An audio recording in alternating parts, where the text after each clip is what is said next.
Tekle Giyorgis I was Emperor of Ethiopia intermittently between the 20th of July 1779 and June 1800, and a member of the Solomonic dynasty. He was the youngest son of Yohannes II and Woizoro Sancheviyer, and the brother of Tekle Haymanot II, according to Sven Rubenson, who described Tekle Giyorgis as the last emperor to exercise authority on his own. It is not without justification that he has in Ethiopian tradition received the nickname Fiṣame Mengist, the end of the government. Physical description: Nathaniel Pierce, who lived in Ethiopia during the 1810s, was acquainted with Tekle Giyorgis and described the emperor at age 66 as tall and stout in proportion, always wears his hair long and plaited, has large eyes, a Roman nose, not much beard, and a very manly and expressive countenance, though he is a great coward.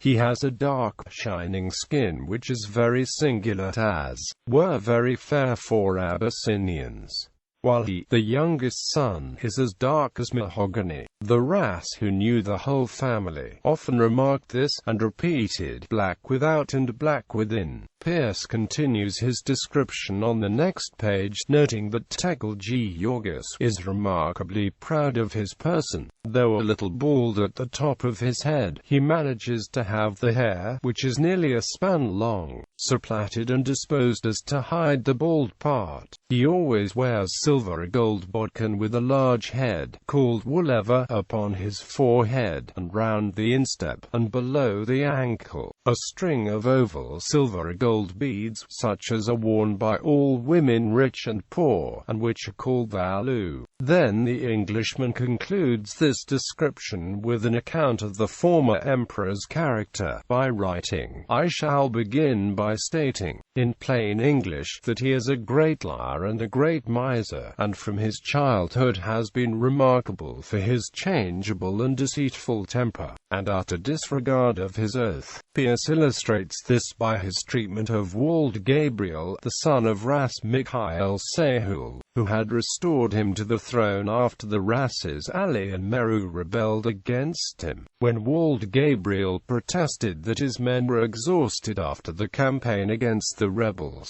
and could not march forth with the emperor to Shewa, Tekle Giyorgis conspired with his captured foes to arrest and kept Wald Gabriel in chains, until he had ransomed himself with the last article of value he possessed. Tekle Giyorgis gained and lost the imperial throne 5 times after Haile Adara and Khenfu Adam had him brought down from the royal prison at Weni, and made him emperor in 1779.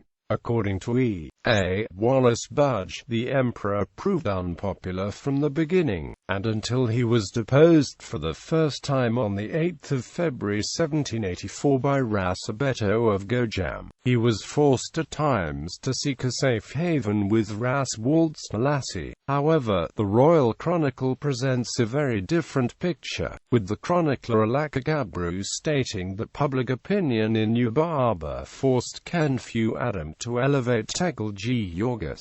In the first year of his reign he and Khenfu Adam had a falling out over the behavior of Khenfu's son-in-law Bajron Zadlu Igabe, who soon after his appointment was defeated in battle and had the signs of his office, the Nagarit war drums, taken from him. Then an ally of Khenfu Adam, Gadlu, rebelled in Wulkatan on the 14th of January 1780. The emperor Tekle Giyorgis marched on Gadlu, putting the rebels' amber under siege and blocking access to the amber's water supply. Negotiations for Gadlu's surrender dragged on fitfully until the 18th of March, when Gadlu fled with a small group of his men to Burgeta. At that point Tekle Giyorgis was forced to disengage when he learned that Khenfu Adam had brought the former emperor, Solomon, down from Weni to be his candidate to replace Tekle Giyorgis. Giyorgis.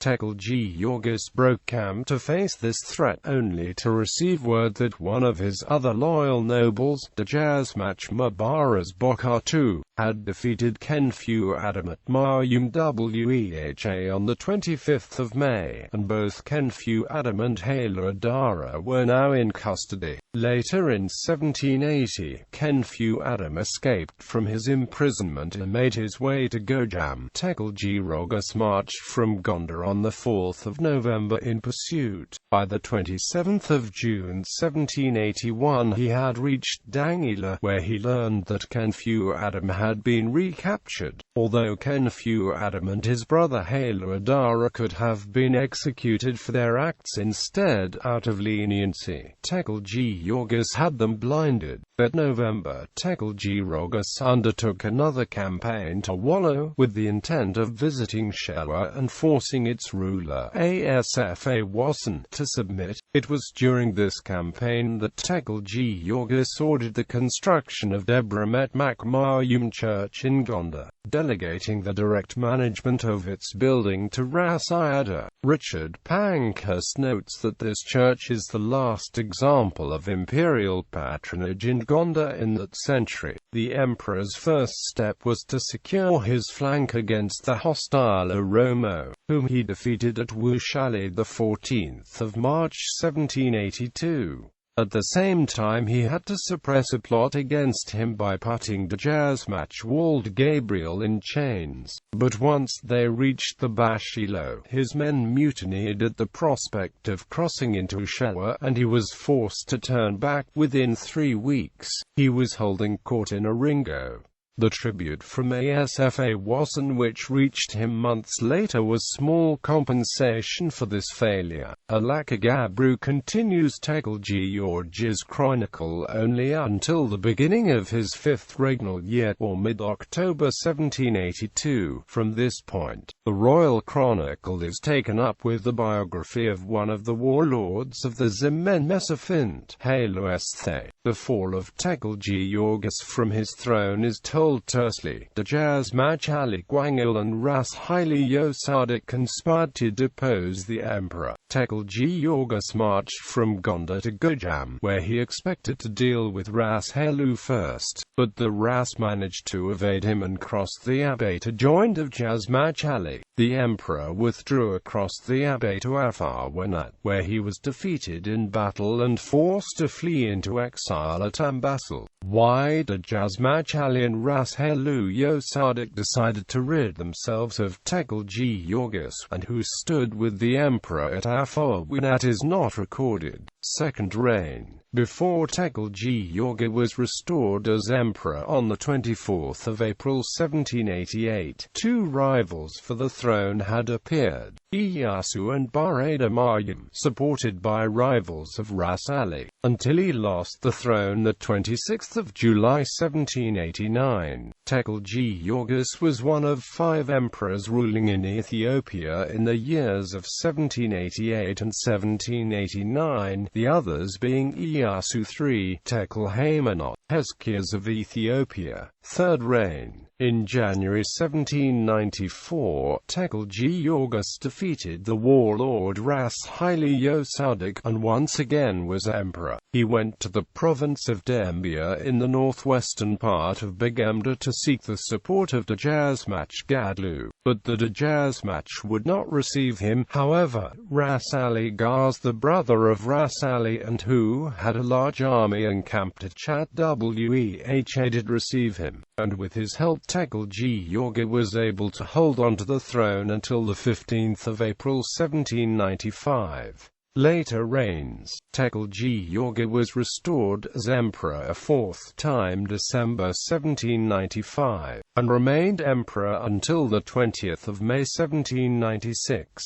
His 5th period as emperor was from the 4th of January 1798 to the 20th of May 1799, and his last ran from the 24th of March 1800 into June of that year. He lived the rest of his life in Waldebba and Tigray. Despite the fact that the imperial throne had little power or income, Tekle Giyorgis continued to work towards his restoration. Pierce recounts how the common wisdom, while he lived in Ethiopia, expected Ras Selassie to restore Tekle Giyorgis to the throne. He notes a meeting the former emperor and the Ras had at Aksum the 17th of January 1814, but the Ras declined to help the former ruler. Tekle Giyorgis then left for the court of Selassie's rival, Ras Gebra, and stirred up trouble between the two until Selassie met Gebra and was undeceived. Ras Selassie took custody of Tekle Giyorgis and afterwards exiled him to Aksum, where he was kept under close watch until the Ras' death. Having fled to Aksum after the death of his patron the Ras, Pierce found the former king doing quite well in that city, selling noble titles to the victorious warlords in return for shares of the plunder. Only Sabagadish refused to take a part in this trade. He died of natural causes at Aksum, and was buried in the churchyard of Mariam Zion of that city.